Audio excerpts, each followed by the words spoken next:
Do you know what water tastes like? Think about this for a second. It is something so ordinary that we take it for granted. I'm not talking about the water you ingest while swimming in the ocean or your neighborhood pool. I'm talking about supposedly the purest form available today, bottled drinking water. Bottled water has a very distinct taste, at least to me.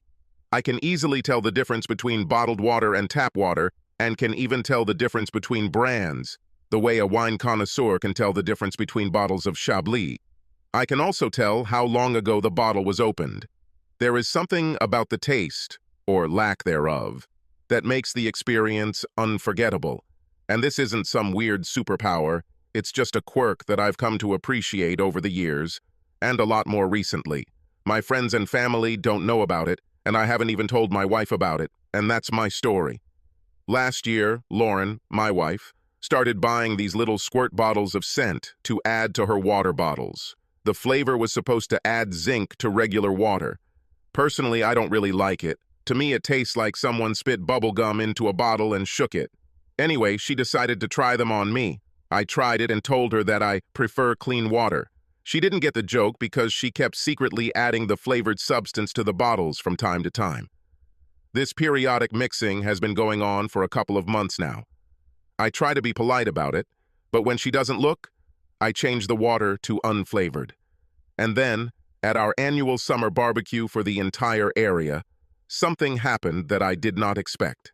While I was working on 3 stoves and not paying much attention to anything but steaks and hamburgers, Lauren walked past me and pressed a bottle of water into my hand. When we have a party at our house, I don't like to drink alcohol, so I carry a bottle of water with me the whole evening. Without thinking too much, I took a sip and realized it was one of her flavored ones. I didn't swallow, but leaned over to check the propane tanks and spat it all out without anyone seeing. I spat it out not because of the blackberry flavor, but because of something else I didn't recognize. There was a faint metallic taste along with a hint of something that resembled sulfur. I didn't know what it was, but I definitely wasn't going to swallow it. I left the bottle between the propane tanks and started cooking. But for some unknown reason, an alarm went off in my head. As nonchalantly as possible, I looked around at the crowd in the backyard, smiling and continuing to cook. Everyone was either deep in conversation, filling their stomachs, or jumping up and down in the pool. Everyone except Lauren and Bob. They sat on a sun lounger and furtively watched me. I wonder what for, I thought. They seemed to be having some kind of serious conversation, glancing at me from time to time. And how did Bob get here? I don't remember inviting him. Bob is one of Lauren's co-workers who lives a few blocks away and has recently been showing up at all the events we've been to. I never thought about him until today. The alarm continued to howl. Once all the steaks were served and the burgers were plated on the picnic table, I turned off the burners and closed the lids. Lauren was looking at me. I caught her eye and pointed to the kitchen door. I went inside and grabbed another bottle of water from my personal stash. After removing the lid, I noticed that it had been opened before me, and upon sniffing, I discovered the same metallic component and a hint of sulfur.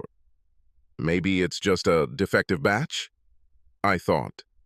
I placed it on the counter and turned sharply to my wife.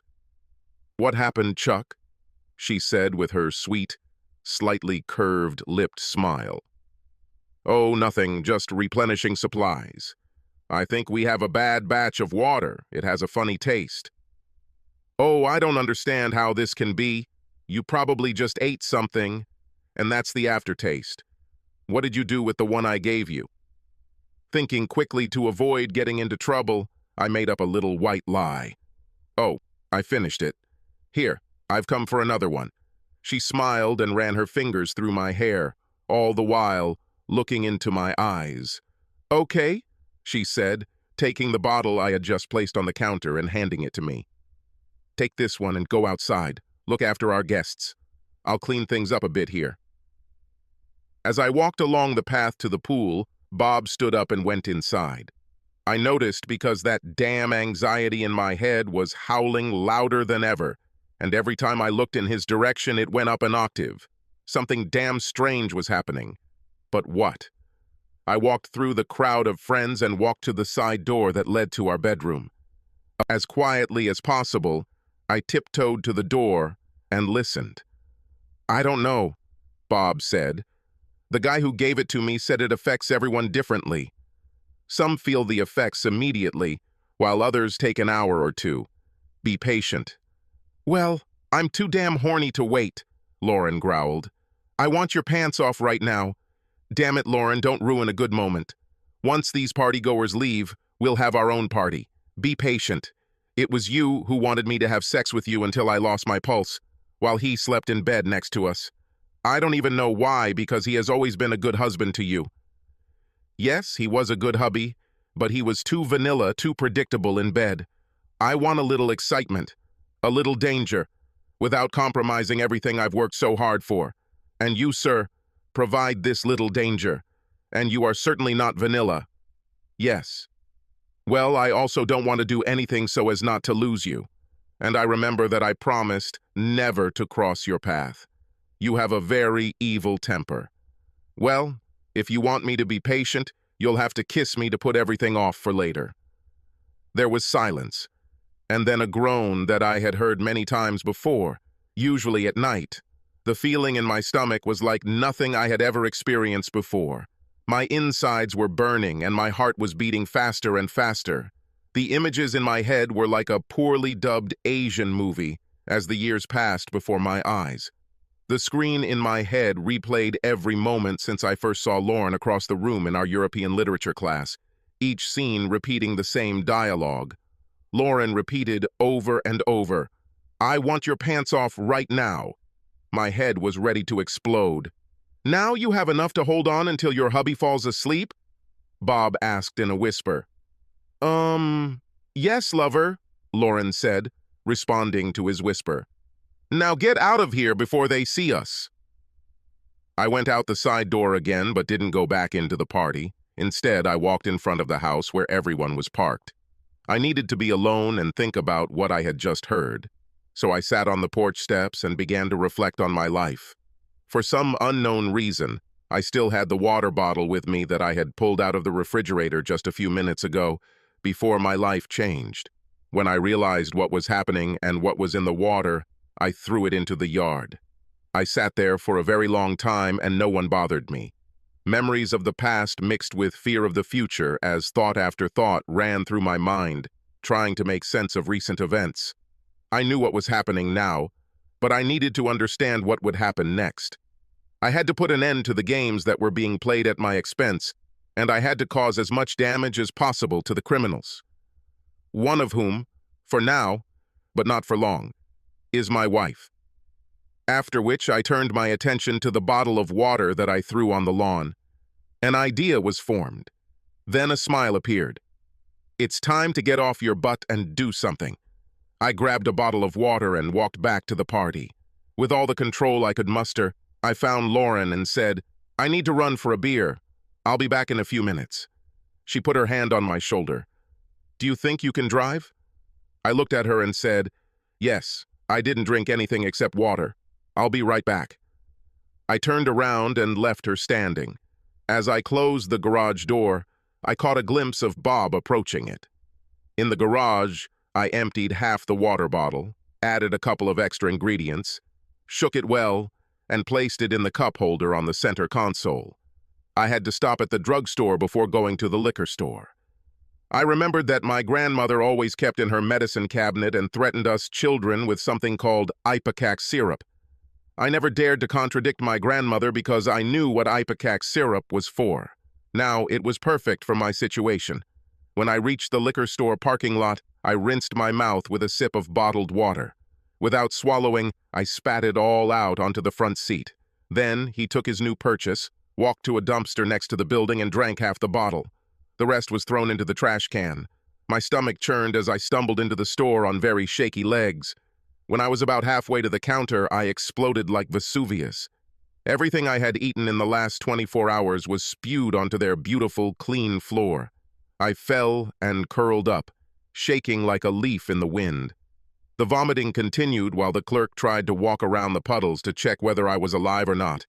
He quickly gave in and called 911 when I started moaning.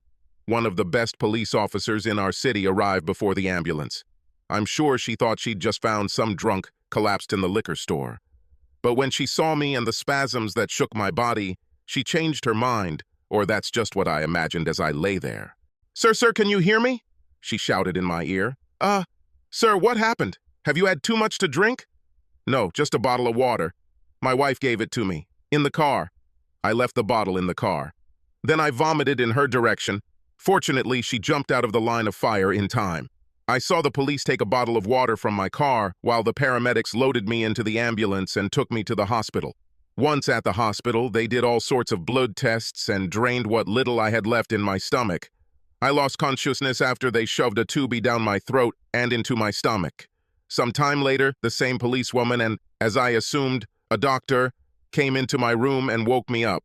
"Hey, where am I?" "Mr. Barry, I am Officer Park, and this is Dr. Woyokowicz. Can you answer a few questions?" "Yeah, I think so.